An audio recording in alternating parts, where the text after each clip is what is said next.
Mari kita awali kajian kita pada malam hari ini dengan membaca Bismillahirrahmanirrahim.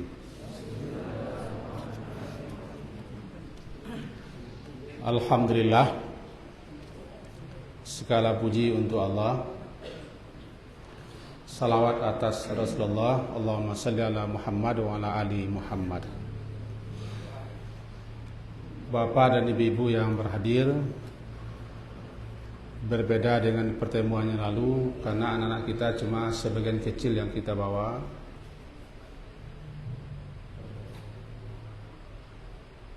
Sebab terlalu penuh, bahkan melimpah, sehingga konsentrasi kita pun agak buyar. Maka yang kita bawa adalah yang agak lebih besar-besar supaya lebih fokus. Dan kajian kita malam hari ini biasanya kami di pondok mengkaji, mempelajari kitab Riyadhus Shalihin. Itu yang kita bawa ke sini. Semuanya berfaedah, bermanfaat untuk kita, karena semuanya berisi petunjuk-petunjuk Nabi, tuntunan Nabi, bimbingan Nabi untuk kita pakai dalam kehidupan keseharian. Untuk murid-murid kita, silakan buka kitab Riyadhus Shalihinnya bab yang ke-86. Bagi kita yang lain bisa menyimak. Bab ke-86, bab yang menjelaskan tentang al-wafa' bil ahd. Perintah untuk memenuhi, menepati janji. Dan ini yang paling sering kita ingkari dan tidak kita penuhi. Dalam bab ini ada beberapa firman Allah Ta'ala. Pertama diawali dengan surat Al-Isra. Barangkali siapa yang bawa Quran bisa dibuka. Surat Al-Isra itu surat yang ketiga, yang ke-17, ayat ke-34 bunyinya. Al-Isra surat ke-17 ayat ke-34 bunyinya, A'udzubillahi minasyaitonirrajim. Bismillahirrahmanirrahim. Wala taqrabu malal yatimi illa billati hiya ahsan hatta yablugha asyuddah wa aufu bil ahdi innal ahda kana mas'ula. Mari kita terjemahkan terlebih dulu. Wala taqrabu, dan janganlah taqrabu, kamu mendekati, malal yatim, harta anak yatim, illa, kecuali billati hiya ahsan, kecuali dengan cara yang lebih baik atau bermanfaat. Hatta, hingga, yablugha asyuddah, hingga dia sampai kepada dewasa. Aufu bil ahdi, dan penuhilah oleh kamu janji. Innal ahda, sesungguhnya janji itu, kana mas'ula, pasti akan dimintai pertanggungjawaban nanti di akhirat. Judulnya menepati, memenuhi janji. Dalam bahasa Al-Quran, janji itu disebut dengan ahdu. Aufu bil ahdi, ahdu, ahdi, ahd. Ain, ha dan dal. Ain, ha, dal. Mulanya arti ahdu itu menjaga. Menjaga, memelihara sesuatu dari waktu ke waktu, saat ke saat. agar jangan terabaikan, tersia-siakan atau tidak diperhatikan. Lalu dipakailah untuk janji. Dikatakan janji itu dengan ahdu, ahdi atau ahdan, karena janji itu harus dijaga, dipelihara, diperhatikan. Jangan terabaikan, jangan tersia-siakan, apalagi tidak dipedulikan. Ini asal muasal kenapa namanya janji itu dengan ahdu, ahdi, karena janji harus dijaga. Janji harus dipelihara, harus diperhatikan dari saat ke saat, waktu ke waktu, jangan sampai tersia-siakan, terabaikan. Lebih-lebih dipungkiri. Bernamalah dia ahdu. Dalam ayat ini disebut aufu bil ahdi. Sempurnakan olehmu ahdi, janji. Janji itu harus dipelihara, dijaga, diperhatikan saat ke saat. Nah, sebelum kita masuk ke situ, karena kita baca ayat ini semenjak awal, ya kita pahami semenjak awal. Yang pertama, la taqrabu malal yatim. Wahai siapapun yang memelihara, yang mengasuh anak-anak yatim,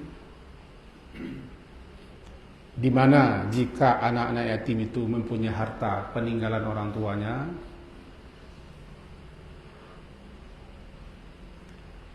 kamu dititipi amanah, diberi kepercayaan untuk mengurus, untuk mengelola harta anak yatim itu, apakah sawah,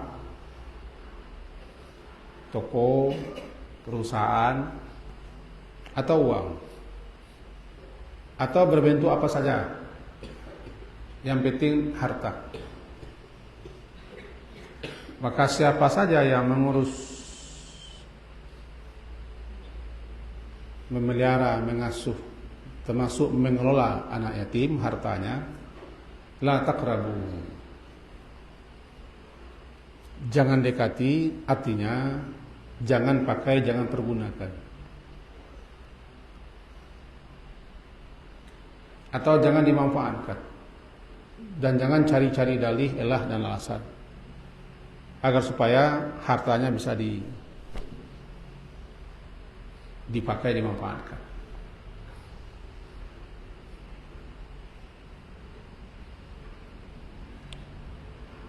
Disebut dengan mendekat.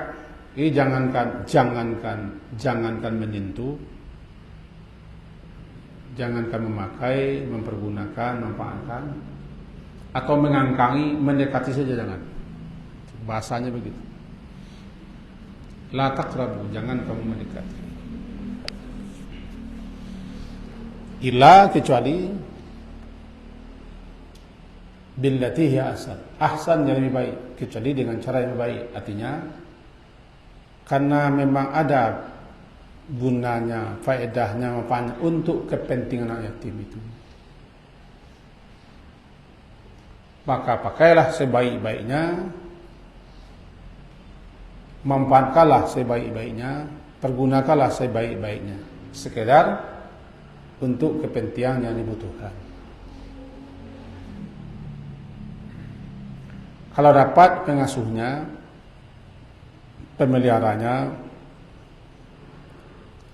jangan sampai memakai, mempergunakannya. Tapi kalau tidak ada cara lain untuk mengelola, untuk menjaga, untuk merawat anak yatim itu perlu tenaga kita, sehingga harus terpakai, silakan. Yang penting jangan ada niatnya untuk curang, lebih-lebih untuk mengangkangi hartanya. Karena memakan harta anak yatim itu salah satu dosa besar yang terbesar, termasuk namanya sab'ul muwiqat, 7 perkara yang membinasakan, yang mencelakakan. Salah satunya adalah memakan harta anak yatim di dunia dan di akhirat. Jadi bagi siapa saja yang mengolah harta anak yatim, jika dia tidak orang kaya, habis pula waktunya mengolah harta anak yatim itu, pakailah sekedar saja. Jangan berlebihan, jangan keterlaluan. Satu. Kemudian dilanjutkan ayat, sampai anak yatim itu asyuddah, hatta yablugha asyuddah. Hatta hingga yablugha, sampai anak yatim asyuddah, kepada usia dewasa. Usia dia sudah cerdas, sudah pintar mengelola hartanya sendiri. Jadi kalau anak yatim itu sudah rasa mampu, sudah rasa cakap untuk mengolah harta orang tuanya yang diwarisinya, serahkan sama dia. Jangan dicari-cari pula elah, dicari-cari pula lilik, dicari-cari pula alasan, sehingga kita juga yang mengendalikannya. Allah tahu niatnya. Kalau sudah dewasa, pintar, cerdik, sudah mampu, ya serahkan hartanya. Habis. Kita cuma tinggal mengawasi, menasihati, menunjuki, itu saja. Ini yatim. Kemudian baru lanjut ayat, aufu bil ahdi. Kaji kita ini sekarang. Aufu bil ahdi. Diterjemahkan orang dalam bahasa kita, dalam kitab Ananda, murid-murid semua memang itu yang isinya, aufu bil ahdi. Awal bab, aufu, sempurnakan janji atau penuhi janji. Aufu, aufu asal katanya wafa. Wafa berarti kesempurnaan, sempurna. Jadi maknanya aufu, berikanlah sesuatu itu dengan sempurna, jangan sampai kurang. Laksanakan, berikan, penuhi sesuatu dengan sempurna, jangan sampai kurang. Namanya aufu. Karena asal katanya wafa, wafa sempurna. Kita ambil contoh, auful kaila, sempurnakan sukatan timbangan. Ini dia, aufu.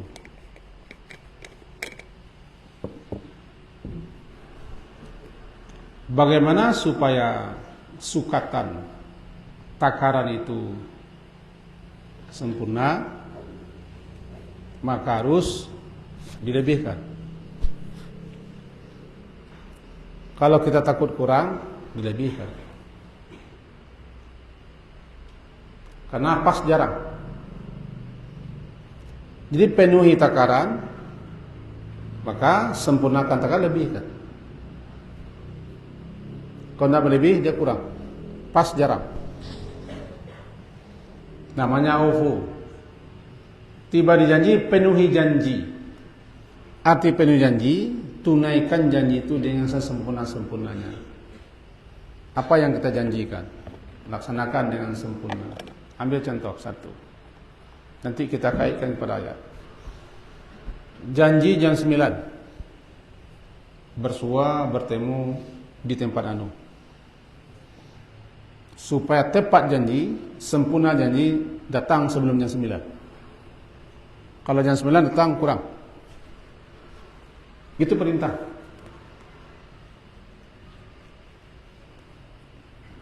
Di kita kadang-kadang kan berseleweng kan.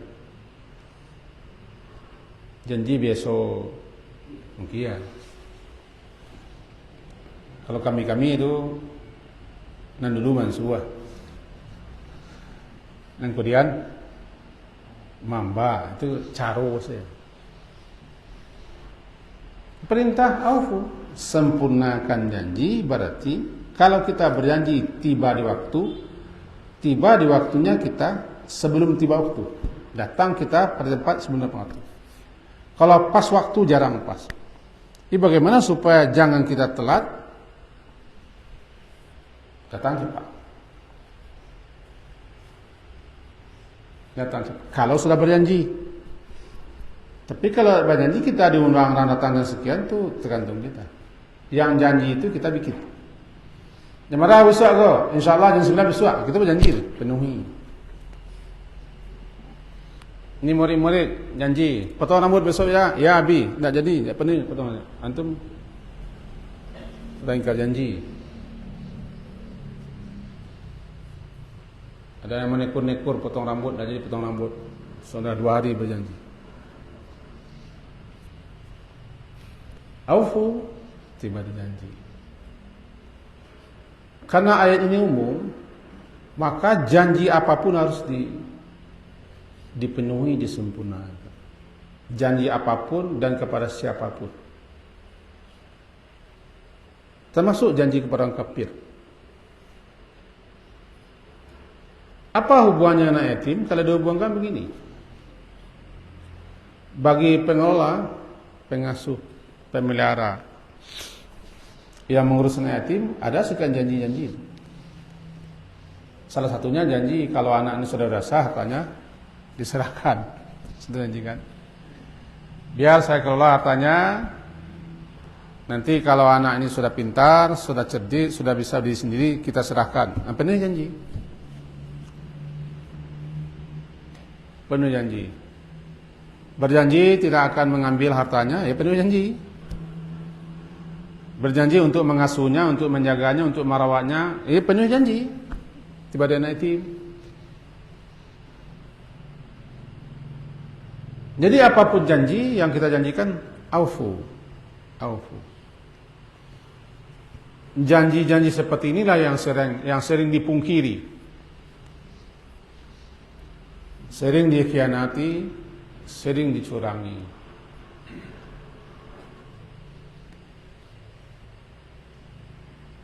Nah, kelanjutan ayatnya begini. Hati-hati. Jika kamu tidak penuhi janji, tidak sempurnakan dan tidak tepati janji, innal ahda. Sesungguhnya janji itu kana mas'ula. Janji itu akan dimintai pertanggungjawaban di akhirat. Maka sekian banyak orang nanti akan menuntut, akan menagih apa yang telah kita janjikan. Sampai sengsara, merugi, menderitalah orang yang banyak berjanji. Yang paling banyak berjanji itu orang yang berjanji lah. Saya berjanji, andaikan saya bagana begini, begitu, saya begini. Sebentar lagi akan tiba musim janji. Andaikan saya terpilih, diangkat, ditunjuk, diamanahi, dipercayai, ni. Bayangkan kalau saya Indonesia orang. Tak satu pun yang kita penuhi. Tentu alasannya seberapa buruk lah. Cari alasan lah. Ini alasan. Kalau alasannya tepat, ya aman. Kalau tidak tepat, nanti di akhirat kita ditagih janji. Maka jadilah orang ini menjadi orang yang bangkrut. Apa itu bangkrut? Orang yang habis semua pahalanya. Karena janji adalah hutang. Hutang harus dibayar. Jadi kepada Anda yang sekarang masih muda-muda, disampaikan, semenjak sekarang ingat-ingat dalam kajian keimanan itu ada nanti namanya iman kepada akhirat, iman kepada hari berhisab, iman kepada hari pertanggungjawaban, iman kepada hari pembalasan. Semua ucapan kita dicatat. Ayatnya pasti hafal di murid-murid. Wa inna alaikum lahafizin kiraman katibin ya'lamuna ma taf'alun. Surat Infitar ya. Wa inna alaikum lahafizin. Sesungguhnya atas tiap-tiap kamu itu ada penjaga, pengawas. kiraman katibin, kiraman, kiram, malaikat yang mulia-mulia, katibin yang selalu menulis. Ikiraman katibin, malaikat-malaikat mulia yang menulis selalu. Yang lamuna, mereka mengetahui apa saja yang kamu kerjakan, ditulisnya. Satu. Dan tidak satu patah kata pun yang tidak dicatat, ditulis. Kita tidak perlu pula membayangkan tulisannya. Yang jelas pasti dicatat. Dalam surah Qaf disebutkan ma yalfizu min qaulin illa ladaihi raqibun atid. Surat ke-50 surah Qaf. Tidaklah terlafazkan satu lafaz kata. Tidaklah terlafazkan satu lafaz kata. Atau tidaklah terucapkan satu ucapan. Melainkan ada di dekatnya malaikat raqib atid. Raqib artinya pengawas, atid hadir.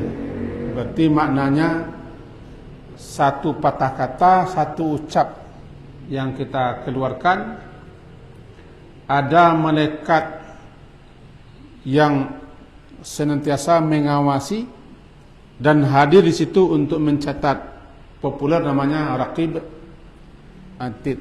Catatan-catatan itu didokumentasikan.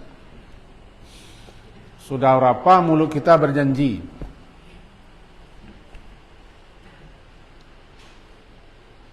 Lalu sudah berapa pula kita mencari alasan, alibi dan elah agar janjinya jangan terpenuhi, atau jangan orang menagih janji lagi. Semuanya catat. Ini termasuk wilayah keimanan. Keyakinan, kepercayaan, ada malaikat mencatat. Keyakinan, kepercayaan bahwa Allah mengetahui. Keyakinan, kepercayaan ada akhirat, hari pertanggungjawaban. Orang yang mantap keyakinannya, dia hati-hati jika berjanji. Sebab yang paling gampang berjanji, yang paling sulit menepati janji. Kalau berjanji, tepati janji. Jam berapa? Besok, jam sekian, tepati janji. Nantilah saya bantu. Bantu orang, jangan nantilah saya bantu orang percaya. Nantilah saya bantu nanti. Saya kerjakan ini. Pokoknya apa yang terucap berupa janji ditagih. Itu makanya janji itu namanya ahdu. Ain ha dal ahdu. Memelihara, menjaga. Karena janji harus dipelihara. Janji harus dijaga. Jangan pungkiri. Begitu berat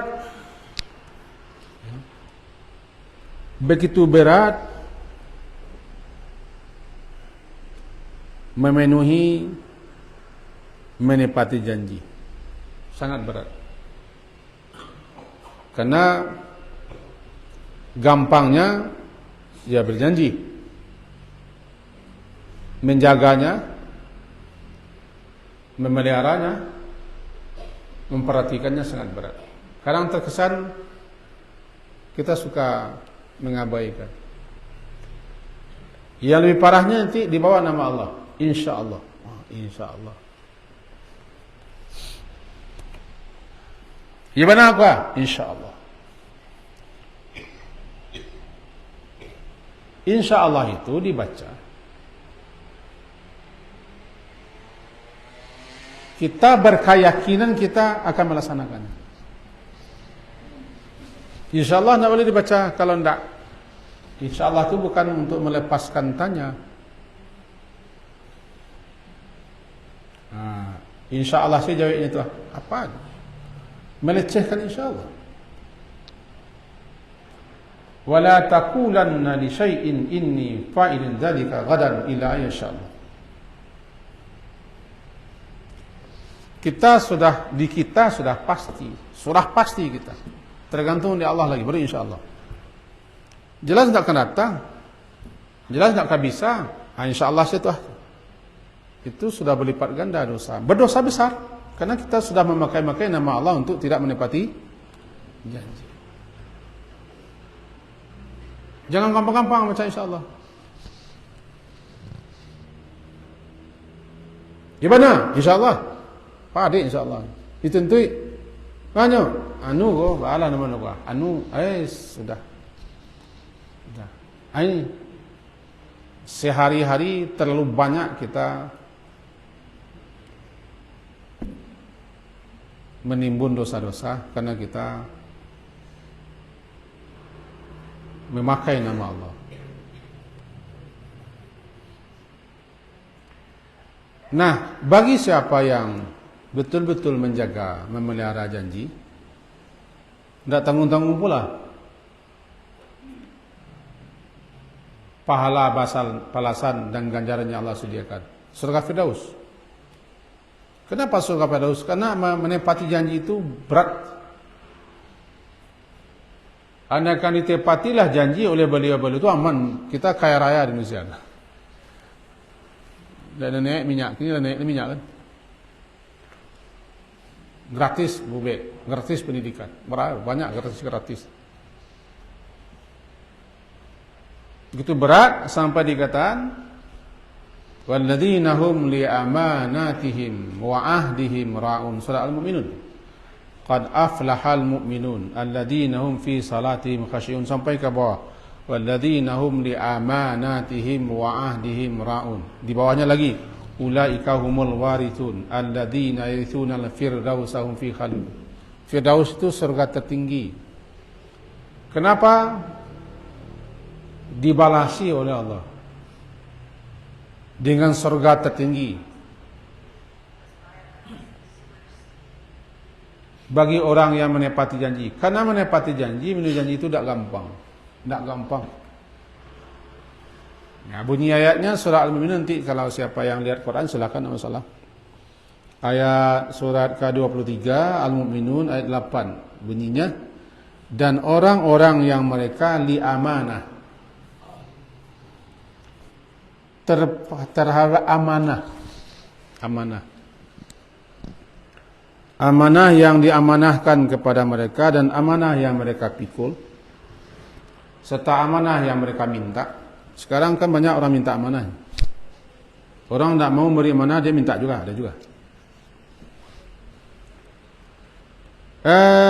Dan janji-janji mereka ra'un mereka pelihara. Ra'un itu ra'in itu pengembala. Ra'in pengembala. Pengembala adalah orang yang selalu mengawasi gembalaannya, menjaganya, melindunginya, memperhatikannya. Kalau hilang dicarinya, kalau tidak ada padang rumput dicarikannya rumput, dimasuk ke kandang. Namanya ra'in. Ra'in pengembala, yang mana pengembala itu memang senantiasa mengawasi, mengurusi, memperhatikan gembalaannya. Itu pula namanya kita ini ra'iyah, rakyat, ra'iyah, orang yang digembalakan. Kullukum ra'in, setiap kamu pengembala atau penanggung jawab. Lalu tiba di janji ra'un, orang-orang yang betul-betul memelihara janji, diawasinya, dijaganya, diperhatikannya, janji-janji itu. Orang yang seperti ini diberi gimbalan oleh Allah dengan surga Firdaus. Jadi pelajaran kita pada malam hari ini, penuh janji, wajib hukum. Sebab nanti di akhirat ini ya, saya bacakan sebuah syarah hadis. Tadi masih saya tengok. Likulli ghadirin liwa'un. Bagi setiap si penipu, si pengkhianat yang tidak setia kepada janji dan curang kepada apa yang dijanjikannya, namanya ghadir. Bagi setiap penipu, si pengkhianat, orang yang curang, orang yang tidak setia, dan orang yang tidak menepati apapun yang dijanjikannya. Liwa, ada sebuah bendera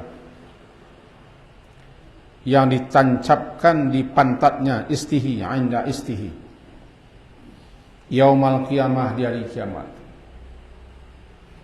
Yurfa'u lahu biqadri qadari, bendera itu akan ditinggikan sesuai dengan tingkat pengkhianatannya, tingkat penipuannya, tingkat kecurangannya. Makin tinggi tingkat pengkhianatan, penipuan, kecurangan dan ketidaktepatan janjinya, makin tinggi pula benderanya, sehingga dikata orang banyak, ala wala gharira a'zam ghadaran min amirin amma. Tidak ada bentuk pengkhianatan, penipuan dan kecurangan yang lebih bahaya daripada kecurangan yang dilakukan oleh pemimpin. Hadis sahih riwayat Imam Muslim 1738. Apa ini? Saya baca tadi syarahannya. Dulu orang-orang Arab jahiliyah, mereka itu kalau ada yang menipu, ada yang curang, ada yang khianat, ada yang mengingkari apa yang janjikan, mereka tancapkan bendera di pasar-pasar. Lalu kasih nama orang penipu, pengkhianat, penjanji. Lalu dipakai istilah ini. Nanti di akhirat, tepatnya ketika kita dikumpulkan di hadapan pengadilan Allah semua, maka bendera-bendera para pengkhianat, para penipu, orang yang curang, orang yang tidak jujur, orang yang mengingkari janji-janjinya dipasang, ditancapkan di bagian ekor. Maka tahulah orang semua ini pengkhianat, ini penipu, ini pengingkar janji. Di akhirat. Di akhirat. Apalagi dia berjanji atas nama Allah. Demi Allah saya berjanji, saya kalau, ya sambung sajalah kalaunya. Pakai pula insyaAllah. InsyaAllah. Alhamdulillah. Pak Dek bunyi insyaAllah, alhamdulillah. Tapi ternyata tidak dipenuhi, tidak ditepati. Bahaya. Nah, kembali kita ke janji. Janji itu bukan hanya janji orang, kecucu janji juga, anak janji. Cucu, anak, istri, suami, saudara, kawan, teman, keluarga. Sesama kita lah. Semua pada naik kau di jam berapa? Jam 3 lah. Sampai orang ngomong baru jam 3 pun juga. Dah janji. Amal pasal lebih encik di. Lebih encik di. Kan janji di. Ambo kepakan kami cari rumah cari di. Akhirnya nak cari buat main-main saja. Lah habis sejamu dia ayam. Apa di janji? Murah sekali.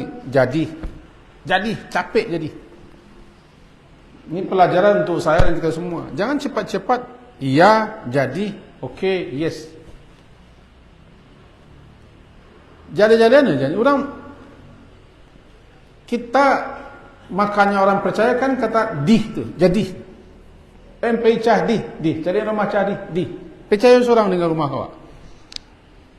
Ambo kesinan cari barang cari di. Percaya seorang. Lalu dah kita lihat-lihat. Semua yang kita janjikan, sehingga orang percaya kepada kita, janji, ditagih.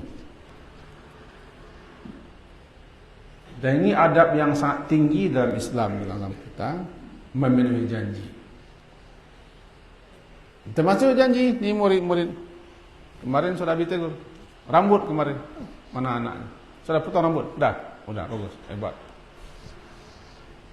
Janji potong rambut, janji masuk. Oh janji seragam ya, cuci besok ya, kan janji, ya, tidak, pergi janji dah. Besok datang ya, besok beli buku ya, besok bawa Quran ya, itu kan janji. Maka semua bentuk janji, apalagi janji itu sudah dikuatkan dengan sumpah, namanya misak. Kalau sudah dikuatkan janji dengan sumpah, namanya mitsaq.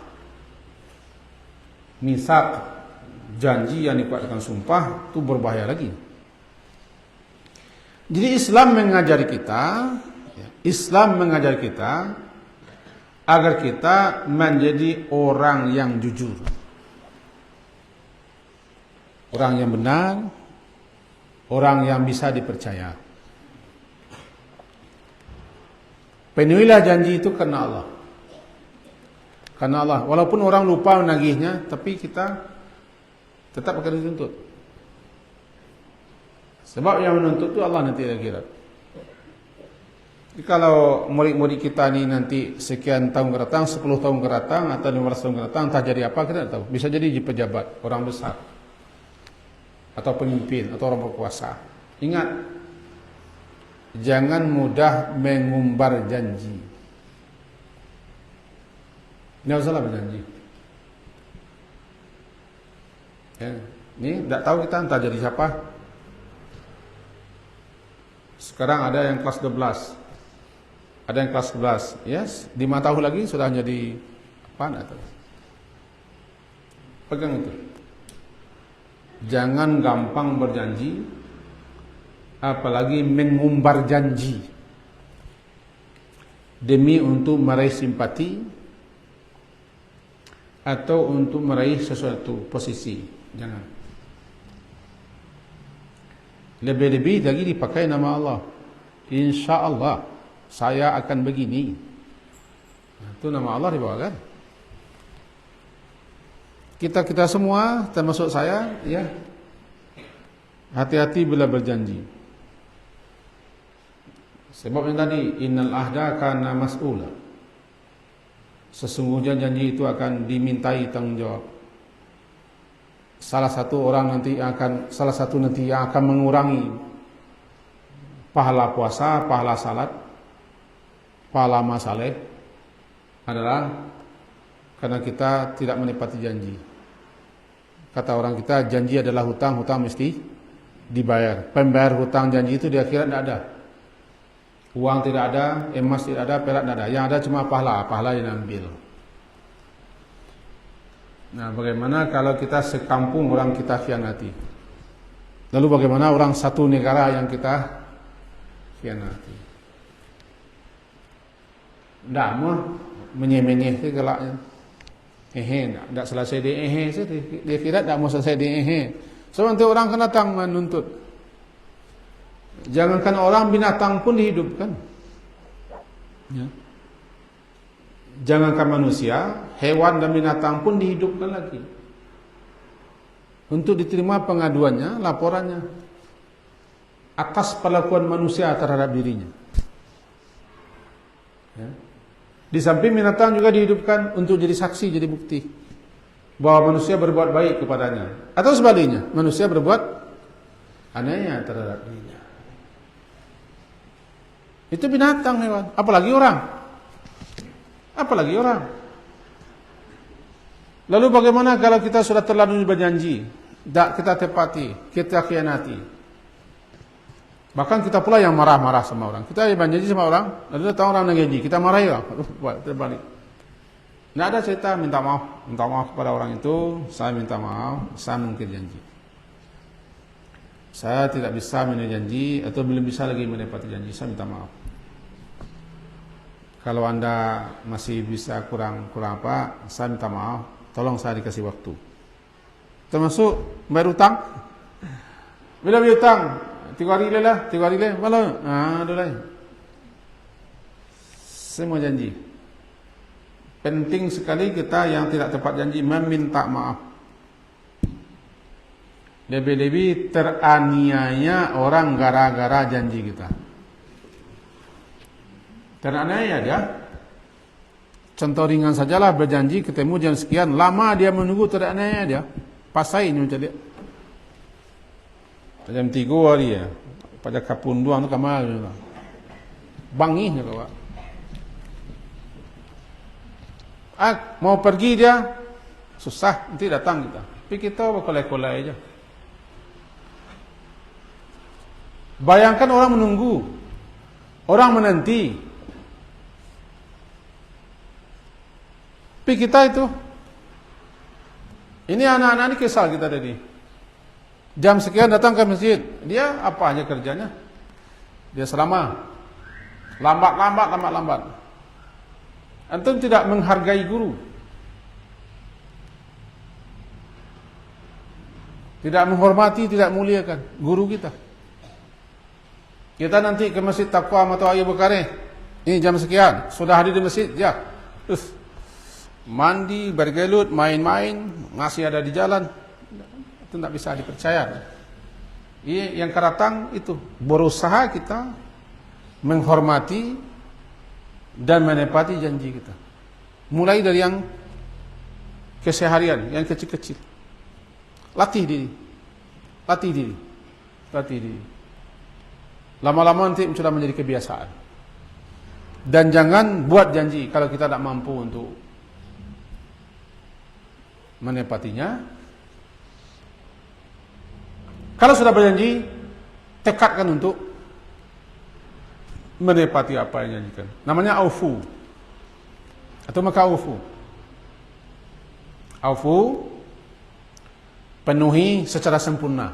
Penuhi secara sempurna berlebih janji itu. Maka kita bikin kesimpulan.